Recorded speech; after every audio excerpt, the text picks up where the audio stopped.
என் உயிரினும் மேலான என் மீது அதிக அன்பும் அதிக நம்பிக்கையும் வைத்திருக்கும்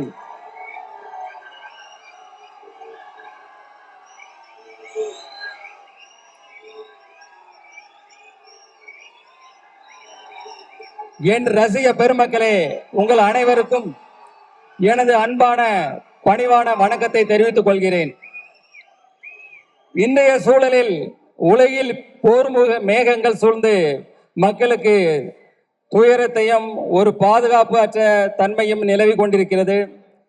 இந்த போர் விரைவில் நிறுத்தப்பட்டு மக்கள் அனைவரும் மீண்டும் மகிழ்ச்சியாக ஒரு சந்தோஷமான ஒரு பாதுகாப்பான ஒரு அன்பான வாழ்க்கையை வாழ உங்களுடன் சேர்ந்து இறைவனிடம் நானும் பிரார்த்தனை செய்து கொண்டு என் உரையை தொடர்கிறேன். த லெஜண்ட் அந்த படத்துக்கு அப்புறம் இந்த படம் வந்து என்னுடைய 2வது படம் வந்து லீடர் வந்து coming 3rd April good Friday அன்னைக்கு கம்மிங் 3rd ஃப்ரைடே ரிலீஸ் ஆகுது. வேர்ல்டு வைடு அண்டு தமிழ்நாட்டிலையும் ரிலீஸ் ஆகுது. இந்த படத்துடைய கதை பார்த்தீங்கன்னா, ஒரு இன்னசென்டான அப்பா பிள்ளை அவங்க ரொம்ப சந்தோஷமா வாழ்ந்துட்டு இருக்காங்க. திடீர்னு அவங்க வாழ்வில் மிகப்பெரிய ஒரு கேங்ஸ்டர் உள்ள வர்றாங்க. அதுக்கப்புறம் நடக்கிற விஷயங்களை நம்ம டைரக்டர் துரை செந்தில்குமார் வந்து அவ்வளோ அழகா இன்றைய தலைமுறையினருக்கு பிடிக்கிற மாதிரி அவ்வளோ அழகான ஒரு ஃப்ரெஷ்ஷாக எல்லாருக்கும் பிடிக்கிற வகையில் மிக அற்புதமாக இயக்கியிருக்காங்க. அதாவது அவர் வந்து தன்னை முழுசாக அதில் அர்ப்பணிச்சுக்கிட்டாரு. எப்போவுமே தன்னை ஒருத்தர் முழுசாக அர்ப்பணித்து ஒரு வேலை செய்யும்போது அது ரொம்ப பிரமாதமாக ஒர்க் அவுட் ஆகும். இந்த படமும் அதே போல் மிக பிரம்மாண்டமாக வந்திருக்கு. இந்த படத்தை ஃபஸ்ட்டு எடிட் பண்ணி பார்த்தது அந்த மியூசிக் டைரக்டர் ஜிப்ரான் அவர்கள் தான் பார்த்தாங்க. பார்த்துட்டு டைரக்டர்கிட்ட ஃபோன் பண்ணி ஒரு 1/2 hour இந்த படத்தை பற்றி ஒவ்வொரு டீட்டெயிலாக பாராட்டி அந்தளவுக்கு பேசியிருக்காரு. எனக்கு தெரிஞ்சு இதே போல் வேறு எந்த படத்துக்கு அவர் பாராட்டியிருப்பாரா எனக்கு தெரியல. ஸோ அவருடைய இசையும் இந்த படத்தில் வந்து ஒரு குத்து சாங்கு அதே போல் எதுவும் கிடையாது. இது படத்தோட ட்ராவல், அதாவது ஸ்டோரியோட ட்ராவல் ஆகிற மாதிரியான சாங்ஸ் இதில் இருக்குது. அதுக்கான வரிகள் இருக்குது, அதுக்கான படப்பிடிப்பு எல்லாமே அதை நோக்கி பயணித்தோம். ஸோ அதுக்கான இசையை பிரமாதமாக பண்ணி கொடுத்துருக்கிறாரு. அடுத்தது நம்ம கேமராமேன் திரு வெங்கடேஷ் அவர்கள். அவர் வந்து பார்த்தீங்கன்னா, அவர் கேட்ட லேட்டஸ்ட் டெக்னாலஜி, என்னென்ன லென்ஸ் வேணும், என்ன கேமரா வேணும், என்ன லைட்ஸ் வேணும், அதே போல் அவர் கேட்ட டெக்னாலஜி அத்தனையும் கொடுத்தோம். அதுக்குள்ள டெக்னீஷியன் அதை வந்து அவரை சிறப்பாக பயன்படுத்தி இந்த அவுட்புட் வந்து ரொம்ப பிரமாதமாக கொடுத்துருக்கிறாரு. இந்த படப்பிடிப்பு பார்த்தீங்கன்னா ஜார்ஜியா, ஜெய்ப்பூர், ஊட்டி, தூத்துக்குடி, சென்னைன்னு எல்லா இடத்துலையும் நடந்தது. அதை வந்து மிக அழகாக பிரம்மாண்டமாக படப்பிடிப்பு படுத்தி கொடுத்துருக்கிறாரு. அடுத்தது பார்த்தீங்கன்னா பிரதீப் ராகவ் அவர் வந்து இந்த படத்தை ரொம்ப கிறிஸ்பாக இது பண்ணியிருக்கிறாரு. இப்போ ட்ரெய்லர் டீசர் எல்லாம் பார்த்துருப்பீங்க. அதில் எப்படி அவர் கிறிஸ்பாக பண்ணாரோ அதே மாதிரி படத்தையே ரொம்ப கிறிஸ்பாக பண்ணி கொடுத்துருக்கிறாரு. ஆர்ட் டைரக்டர் துரைராஜ் அவர் வந்து பார்த்தீங்கன்னா செட்டு எது நிஜ எதுன்னே தெரியாது, அந்தளவுக்கு பிரமாதமாக பண்ணியிருக்காரு. அடுத்தது எங்கள் டீமில் உள்ள மகேஷ் மேத்யூஸ் ஸ்டண்ட் மாஸ்டர், ஒரு யங் அண்ட் ஒரு எனர்ஜெட்டிக் பர்சன். ஆனால் அதில் எங்களுக்கு இந்த படத்தில் ஷூட்டில் பார்த்தீங்கன்னா 2 இடங்கள் வந்து எங்களுக்கு ஒரு மிகப்பெரிய சவாலாக இருந்தது. ஒன்று வந்து ஜார்ஜியாவில் ஏர்போர்ட்டில், இந்த இன்டர்நேஷ்னல் ஏர்போர்ட்டில் வந்து ஷூட் பண்ணோம். அங்கே வந்து பார்த்தீங்கன்னா -14 டிகிரி செல்சியஸ் டே டைமில். அந்த ஹில்ஸ்லலாம் பார்த்தீங்கன்னா சுற்றி ஐஸு கொட்டி கிடக்கும், அந்தளவுக்கு குளிர் அதிகமாக இருக்கும். சன்லைட் இருந்தால் நாங்கள் தப்பிச்சோம். கொஞ்சம் ஷேடாக வந்ததுன்னா அடுத்த நிமிஷமே உடம்பெல்லாம் 1000 ஊசி குத்துற மாதிரி இருக்கும், கை கால்லாம் மரத்து போயிடும். ஸோ அதில் கிட்டத்தட்ட 14 days ஒர்க் பண்ணோம். நான் மட்டும் இல்லை, எங்கள் டீமில் உள்ள எல்லாருமே அதில் வந்து ரொம்ப அழகாக சிரமப்பட்டு ஒர்க் பண்ணாங்க. அது வந்து ஃபுல்ஃபில்லாக அது வந்து ரொம்ப அழகாக வந்திருக்கு அந்த போர்ஷன் எல்லாமே. அதே போல் பார்த்தீங்கன்னா லாஸ்ட்டு கிளைமேக்ஸ் ஃபைட் இருக்கும்போது அது வந்து ஒரு குறுகலான இடம், ஒரு ட்ரெயினில் வந்து ஃபைட் வச்சுருந்தோம். கிட்டத்தட்ட ஃபாரின் ஸ்டண்ட் மாஸ்டர்ஸ் கிட்டத்தட்ட ஒரு 100 பேர் இருந்தாங்க. அது போக கிட்டத்தட்ட ஆயிரக்கணக்கான ஜூனியர் ஆர்டிஸ்ட்டு, டெக்னீஷியன்ஸ், ஒரு பெரிய பட்டாளமே இருந்தது. இந்த இடத்துல ஃபர்ஸ்ட் டே ஃபர்ஸ்ட் ஷாட் முடிஞ்சதுமே நான் என்னுடைய ப்ரொடக்ஷன் மேனேஜர் அம்பியாபதியை கூப்பிட்டேன். அம்பியாபதி, எத்தனை ஆம்புலன்ஸ் இருக்குது அப்படின்னு. அவர் சொன்னார், 1 இருக்குது சார். 1 பத்தாது, 2-3 வைங்க, யாருக்கு வேணா எப்போ வேணா என்ன வேணா ஆகும், எனக்கே கூட சில நேரங்களில் இன்ஜூர் ஆகும், நம்ம ரெடியாக இருக்கணும் அப்படின்னு சொன்னேன். ஆனால் காட் கிரேஸ், ஒரு 10 daysல வந்து பெருசாக யாருக்கும் இன்ஜூர் ஆகலை, சின்ன சின்ன இன்ஜூர் ஆச்சு. 10th day எனக்கு காலில் ஒரு மிகப்பெரிய இன்ஜூர் ஆச்சு. அடுத்த நாள் ஷூட் பண்ண முடியுமா பண்ண முடியாதுன்ற அளவுக்கு ஒரு பெரிய ஒரு சூழ்நிலை இருந்தது. அப்போ இத்தனை டெக்னீஷியன், இத்தனை 1000 பேர் இருக்கிறாங்க, அவங்களுக்கு வந்து வெயிட் பண்ண வைக்கூடாது சொல்லிட்டு இன்ஜெக்ஷன் டேப்லெட்ஸ் எல்லாம் போட்டுட்டு அது அடுத்த நாள் ஷூட் வரும்போது தாங்கி தாங்கி தான் நடந்து வந்தேன். இன்னைக்கு என்ன நம்மளால பண்ண முடியுமா அப்படின்ற ஒரு டவுட்லேயே தான் இருந்தேன். பட் கேமரா ரோல் ஆக்ஷன் சொன்ன உடனே அடுத்த நிமிஷமே ஃபயர் தான். அது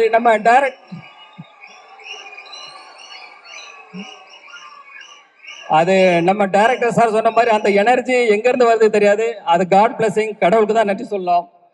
அதே போல இந்த படத்துல ஒர்க் பண்ண அத்தனை டெக்னீஷியன்ஸும் அவங்கள வந்து முழுசா அர்ப்பணிச்சு இதுல ஒர்க் பண்ணாங்க. எப்படி இப்போ நம்ம தலை எப்படி அப்படிதான் வாழு. ஸோ அதே போல என் கூட இருந்த எல்லாருமே அவங்கள தன்னை அர்ப்பணிச்சு அந்த இதுல ஒர்க் பண்ணாங்க. அவங்களோட ஒர்க்கு எல்லாரும் ரொம்ப ஃபென்டாஸ்டிக்காக வந்திருக்கு. அவங்களுக்கு எல்லாருக்கும் தேங்க்ஸ். அதாவது நம்ம டைரக்டர் டீம் ஆகட்டும், எனி அதர் டெக்னீஷியன், எல்லா டெக்னீஷியனுக்கும் என்னோட தேங்க்ஸ். அவங்களுக்கும் என்னுடைய வாழ்த்துக்களையும் தெரிவித்துக் கொள்கிறேன். அடுத்தது ஆர்டிஸ்டுக்கு வர்றேன். ஆர்டிஸ்ட்ல வந்து பார்த்தீங்கன்னா நம்ம அறந்தாங்கி நிஷா அவர்கள் வந்து என்ன ஷூட்டில் இருக்கும்போது கோ டைரக்டர் வந்து சொன்னார், பக்ருதீன் சார் இவங்க வந்து ஸ்கிரிப்டில் இருக்கிற மாதிரி 2 வார்த்தை திட்டுவாங்க சார் அப்படின்னு. சரின்னு இருந்தேன். அவங்க பார்த்த ஷார்ட் போகுது திட்டுட்டே இருக்கிறாங்க. எனக்கு ஷாக் ஆகிட்டு உடனே பக்ருதீன் சாரை கூப்பிட்டு, என்ன சார் இது, நீங்கள் 2 சீன் தானே சொன்னீங்க சார், இன்னும் இவ்வளோ திட்டிட்டு இருக்காங்களா அப்படின்னு. இல்லை அவர் சொன்னார், மேடம் கூட 2 வார்த்தை போட்டுக்கலாமான்னு கேட்டாங்க. நான் சரின்னு சொன்னேன்.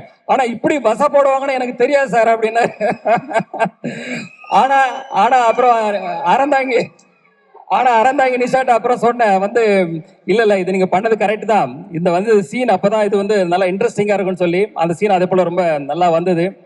அடுத்தது பாத்தீங்கன்னா நம்ம யோகிராம், வேலு, நிரஞ்சன், கதிர், அதே போல பத்மன், இவங்க எல்லாருமே அந்தந்த ஆர்டிஸ்ட் அந்தந்த கேரக்டர்ல ரொம்ப அழகா பண்ணாங்க. இதே போல பல ஆர்டிஸ்ட் அதில் ஒர்க் பண்ணாங்க. அவங்க எல்லாருக்குமே என்னுடைய வாழ்த்துக்கள். அடுத்தது வந்து இயல் பாப்பா, அவங்க வந்து ஒரு பார்ன் ஆர்டிஸ்ட் தான். டைரக்டர் ஆல்ரெடி இப்போ சொன்னார், அந்த சின்ன வயசுலேயே அந்த வயசுலேயே அந்த அளவுக்கு அதை புரிஞ்சுக்கிட்டு அதை அழகாக டெலிவரி பண்ணுற விதமாகட்டும் எல்லாம் ஆகட்டும்.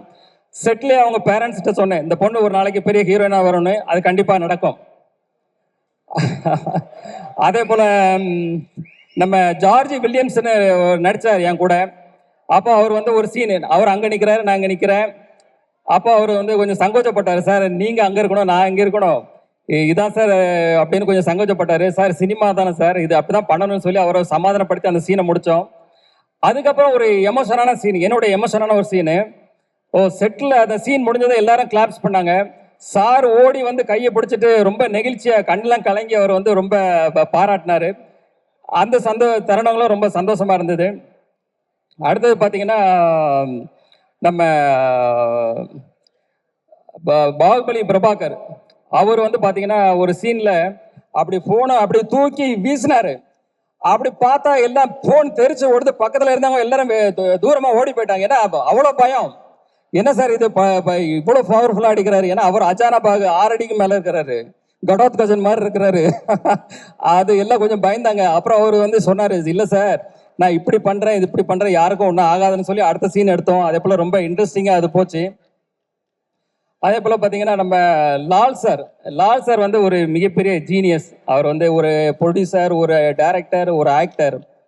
அவர் வந்து இந்த படத்தில் பண்ணும்போது நாங்கள் எங்களுக்கு ஒரு இது பயம். ஏன்னா மோகன்லாலுக்கு அப்புறம் அவர் மலையாளத்தில் மிகப்பெரிய ஒரு நடிகர். ஸோ அவர் கூட நடிக்கிற ஷாட்டில் நாங்கள் ரொம்ப கான்சியஸாக பண்ணும்போது மோஸ்ட் ஆஃப் த ஷாட் அவர் கூட சார் கூட பண்ணும்போது சிங்கிள் ஷாட்லேயே ஓகே பண்ணோம். அந்த அளவுக்கு சேலஞ்ச் எடுத்து பண்ணேன்.